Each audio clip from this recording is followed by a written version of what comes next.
جب حضور نے خود فرمایا اسرائیلیات کے بارے میں سکوت کرو تو پھر سکوت ہی بہتر ہے، تحقیق ضرور کر رہی ہے۔ حضور نے فرمایا نا کہ لا نکذب بلا نصدق، اتنی سی بات ہے۔ تو جب حضور فرمائے اسرائیلیات پہ خاموش ہو جاؤ، آپ اس پہ تحقیق کر کے کون سے شریک کارنامہ سر انجام دیں گے؟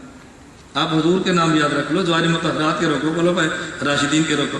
فکر شاہ ولی اللہ کے بارے میں کچھ بتاؤ، آج کل بہت زیادہ پھیل رہی ہے۔ ان کا تو ہمارے وفاق المدارس کے کعبے نے بائیکاٹ کر دیا ہے، جس کو مشائخ ہی فارغ کر دیں اس کے بارے میں کیا رائے دینے ہیں۔